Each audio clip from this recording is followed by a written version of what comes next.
I never thought I'd be standing here, telling you this, Emma whispered, her hand trembling as it rested on her barely visible bump. The man before her, her boss, the one who'd sworn that night meant nothing, stared back with eyes that had lost their usual steel. But I'm carrying your child, and you deserve to know.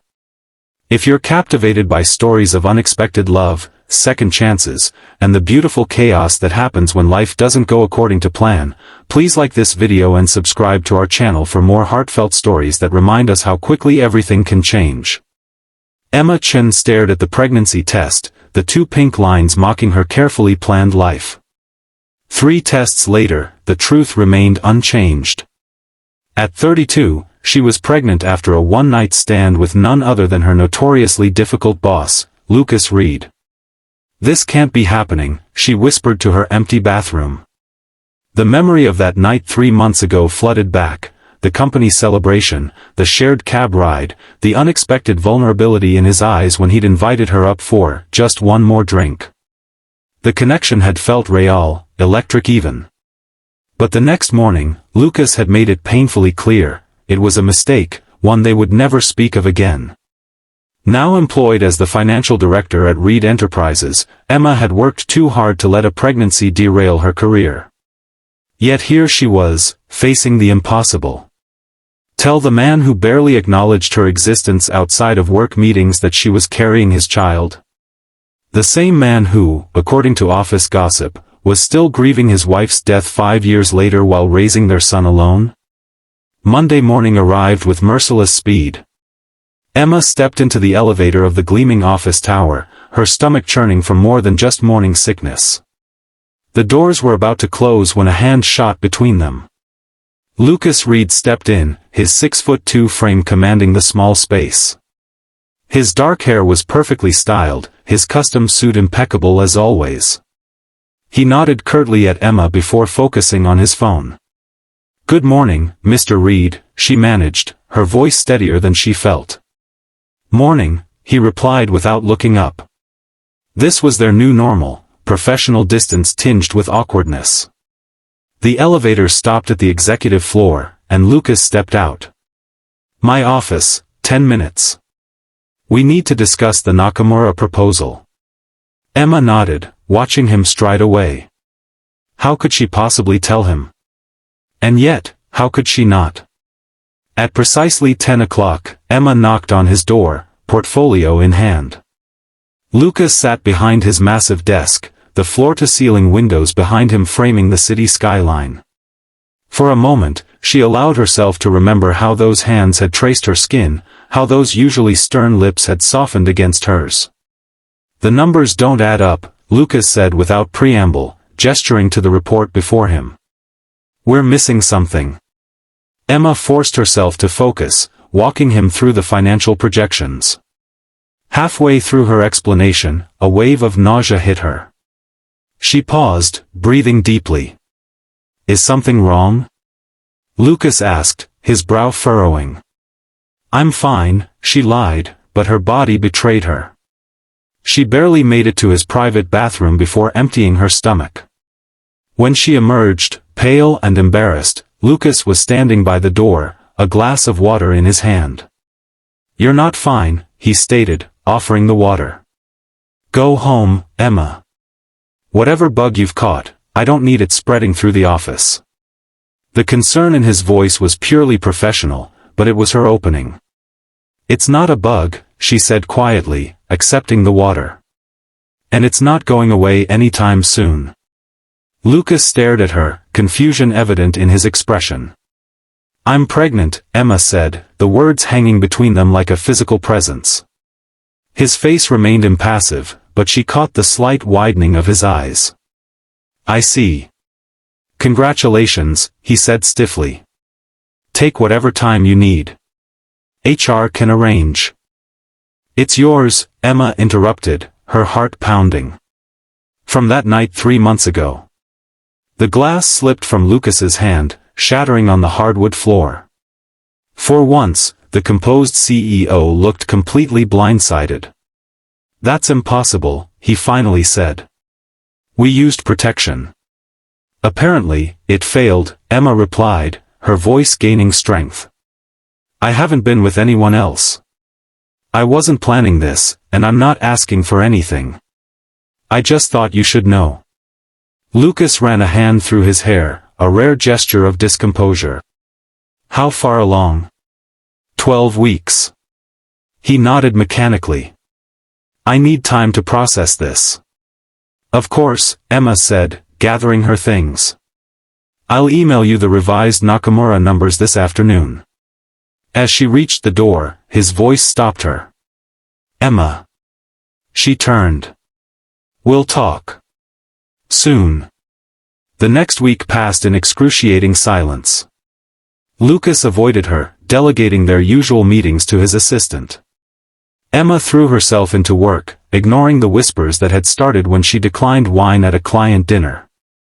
Friday evening found her working late, the office nearly empty. A knock on her door startled her. Lucas stood there, looking uncharacteristically casual in jeans and a sweater. Can we talk? He asked. Not here. 20 minutes later, they sat in a quiet corner of a nearby cafe. Lucas stared into his untouched coffee. I had a vasectomy after my son was born, he finally said. My wife and I decided one child was enough. After she died. He trailed off. The point is, I was told it was impossible for me to father another child. Emma felt the floor shift beneath her.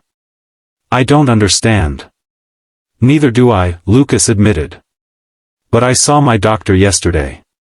Apparently, vasectomies can fail, especially years later.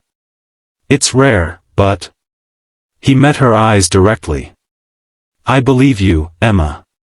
And I'm sorry for avoiding you this week. I needed to understand how this could have happened. Relief washed over her. I thought you might accuse me of lying. The thought crossed my mind, he admitted. But I know you. You're not that person. The simple statement, I know you, carried unexpected weight. Did he really? Did she know him? What happens now? Emma asked. Lucas took a deep breath. I have a 7-year-old son who lost his mother. I've spent 5 years trying to be both parents to him while running a company. I never planned on more children. He paused. But this baby exists. And I won't abandon my child. Or you. I don't need you to save me, Emma said firmly. I can raise this baby alone. I know you can, Lucas replied. But should you have to? Should our child grow up without knowing their father when I'm right here? He leaned forward. I'm not proposing marriage, Emma. I'm proposing co-parenting. For now. For now, she echoed. A hint of vulnerability crossed his face. That night wasn't just a mistake to me. I told myself it was because I've been closed off since Sarah died. It was easier than admitting I felt something real with you. Emma's heart skipped. You never gave any indication. Because I'm a coward, he interrupted. And because you deserve better than a broken man with baggage. Shouldn't that be my decision? Emma challenged. For the first time in months, Lucas smiled, a genuine smile that transformed his face. You're right. So I'm asking for a chance, Emma. Not because of the baby, but because that night showed me I might be ready to feel something again. And it terrifies me. 2 weeks later, Emma found herself sitting in Lucas's spacious living room, waiting to meet his son. Lucas paced nervously. What if he hates the idea, he worried. He barely remembers Sarah, but he knows it's been just us for so long. Emma touched his arm gently. Children are adaptable. Just be honest with him. The front door opened, and a small whirlwind burst in. Dad! Mrs. Garcia, let me feed the class hamster. The boy stopped short when he saw Emma. Who are you? Ethan, this is Emma. She works with me, Lucas said, kneeling to his son's level. She's going to be having dinner with us tonight. Ethan studied Emma with curious eyes so like his father's. Do you like Legos? I'm building a space station. I love Legos, Emma replied seriously. Though I'm better at building houses than space stations. I can teach you, Ethan offered generously. Lucas caught Emma's eye over his son's head, his expression a mixture of relief and something deeper. Dinner was surprisingly easy. Ethan chattered about school and his friends, while Lucas revealed a playful side Emma had never seen at work. After Ethan went to bed, they sat on the balcony, the city lights twinkling below. He's wonderful, Emma said softly.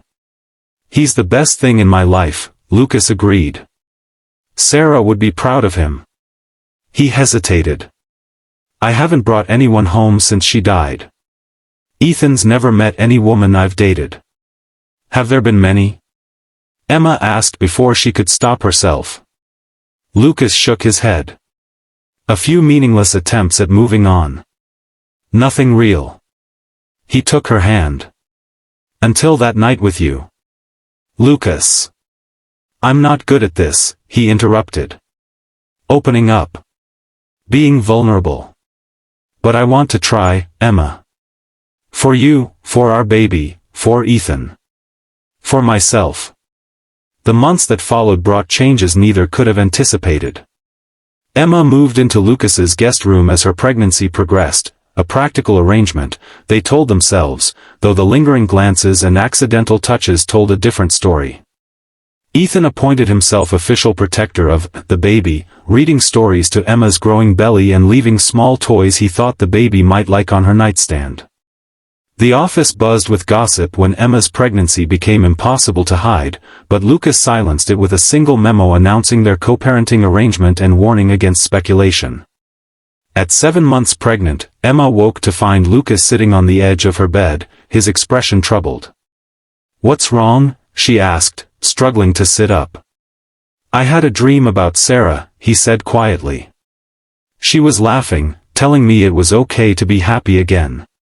He looked at Emma, his eyes suspiciously bright. For the first time, I didn't wake up feeling guilty. Emma reached for his hand. She loved you. Of course she'd want you to be happy. I've been using grief as a shield, Lucas admitted. Keeping people at a distance because it was safer than risking loss again. He placed a gentle hand on her belly, where their daughter kicked vigorously. But I'm tired of being safe, Emma. I'm tired of denying what I feel for you. And what do you feel? Emma whispered. Instead of answering, Lucas leaned forward and kissed her, not with the desperate passion of their one night together, but with tender promise. I love you, he said against her lips. I think I started falling that night, and I've been fighting it ever since. Emma's eyes filled with tears. I love you too. But I need to know this isn't just because of the baby. The baby gave me the courage to admit what was already there, Lucas said. But these feelings? They're all about you, Emma. Your strength, your kindness, the way you've embraced Ethan, how you challenge me when I'm being stubborn.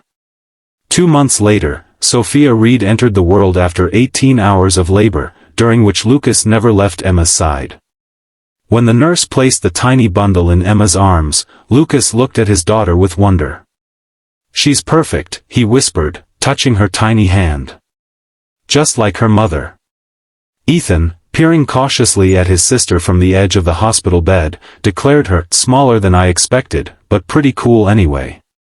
As their unconventional family settled into a new routine, challenges arose. Lucas struggled to delegate at work, wanting to be present for both his children. Emma battled postpartum anxiety, fearing she couldn't balance motherhood and her career. They argued, they compromised, they grew.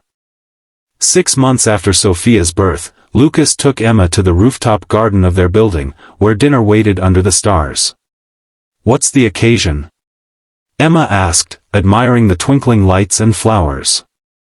1 year ago today, you told me you were pregnant, Lucas said, taking her hands. You turned my carefully controlled life upside down, and it was the best thing that ever happened to me. He knelt before her, producing a ring that caught the moonlight. Emma Chen, will you marry me?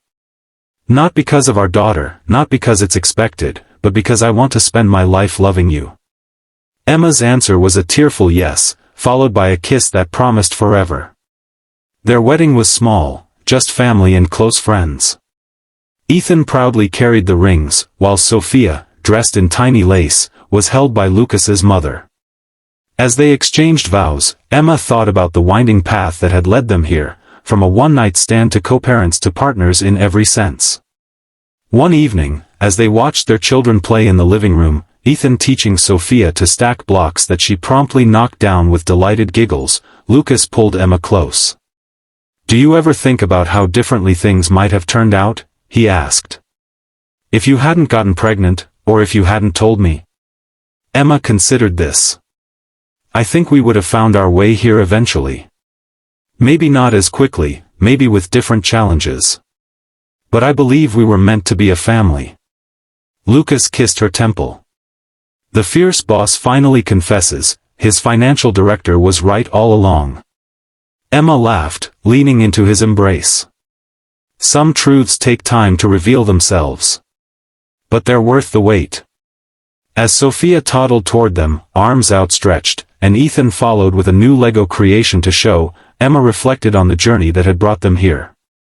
From a single night that changed everything to a lifetime of mornings waking up beside the man she loved, it wasn't the path she'd planned, but it was infinitely better than anything she could have imagined. Sometimes, the most beautiful stories begin with the most unexpected chapters. And theirs was still being written, one day at a time. Life rarely follows the path we expect.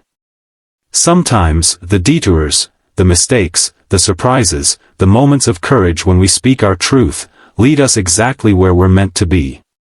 If this story touched your heart, please like and subscribe for more tales of love, family, and the beautiful mess of being human. Remember, it's never too late for a new beginning, and sometimes, the greatest love stories start with the words we're most afraid to say.